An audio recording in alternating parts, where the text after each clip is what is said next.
It's difficult to continue being a winning country in a continent which is challenged a lot. The last time we didn't agree was in 1998. It's easy for companies to hire people, but it's also easy to fire people.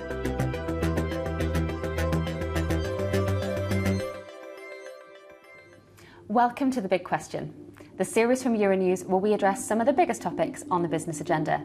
I'm Hannah Brown, and today I'm joined by Thomas Bustrup, the Deputy Director General of the Confederation of Danish Industries. So welcome, thank you very much for joining us. So I think the big word on everyone's lips in Europe at the moment is competitiveness. And on global rankings, Denmark is doing pretty well. So why do you think that is? I think we have quite a flexible economy, and we have a flexible labour market. Yeah. We've been building up a system for more than 100 years. Somebody calls this the Danish model. It is a model which is very much about trust. Trust between the employees, the unions, and the employers. I think that plays an important role. And do you think there is a particular focus on any kind of businesses or industries in Denmark that particularly play a role in making it competitive? I mean, we have a very strong sector within pharmaceuticals who are global champions, and not only Novo Nordisk, but that's one of them. And then I think that the whole green transition, a lot of Danish companies have an excellence in that, and not just within the last years, but within probably 30, 40 years. You could say that Danish companies has done a lot in the green transition, and thereby also being popular around the world, not only in Europe, but also in the US and Asia. Yes, yeah. So you mentioned the Danish model of the labour market. Can you just explain a little bit kind of how it works and why it's unique? It's based on trust, and you don't build up trust in a couple of years. That takes a long time. But we've done that in the Danish society. So basically we, on behalf of the employers, we negotiate with the unions every second, third year on all labour market regulation.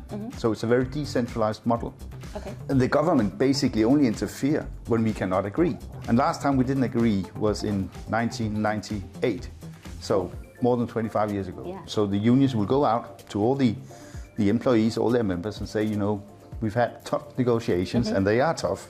Normally they last for 2-3 months. Oh wow! And then they go out and they recommend to all their members to vote, and the employees and the employers and we also vote on the result, and if it's a yes, it's a yes. And then you have this common understanding that this is going to be the labour regulation over the next 2 or 3 years. It creates the platform to say, okay, this is what we have. This is how we share. Hopefully, you know, the good results made in the company. This is how we share it for the next 2 or 3 years. So it creates a common ground. And I mean, when I travel around in Europe, in Brussels and other countries in Europe, they are very envious of this model, because it's not everywhere that you have this direct, good, constructive talk between the unions and the employers.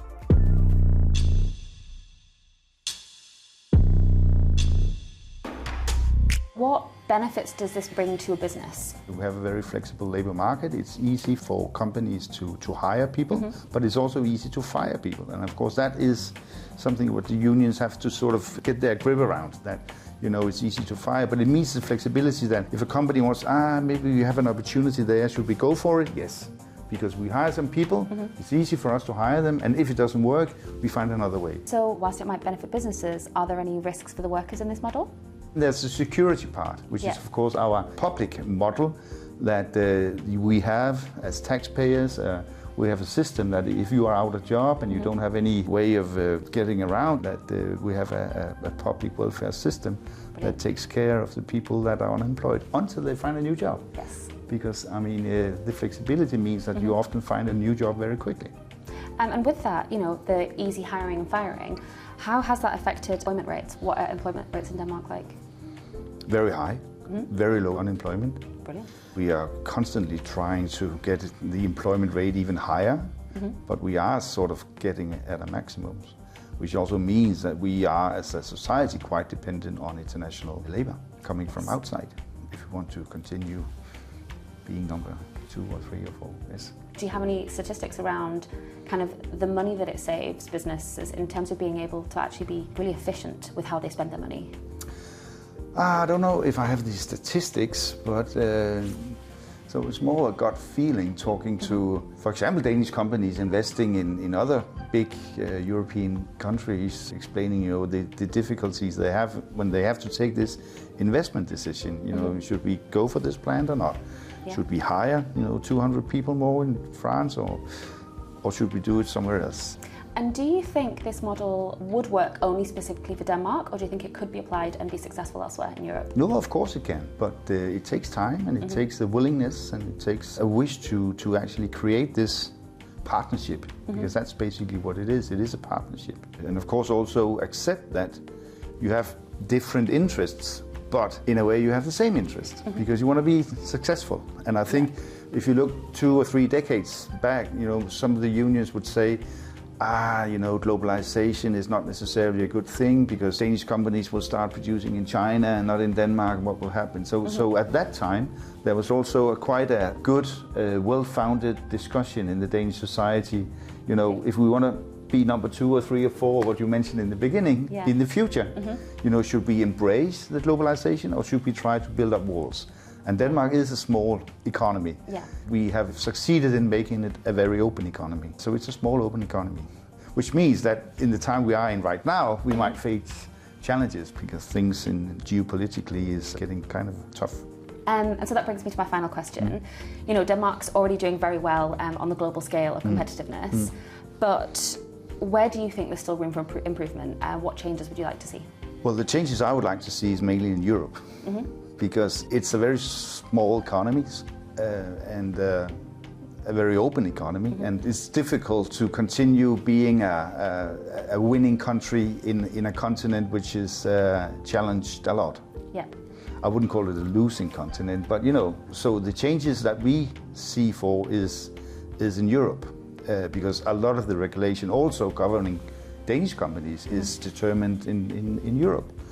And I think we need to look at speed, we need to look at simplicity in terms of Europe. I mean, China has their way of assisting their companies. In the US, you see new initiatives like the Inflation Reduction Act and things like that.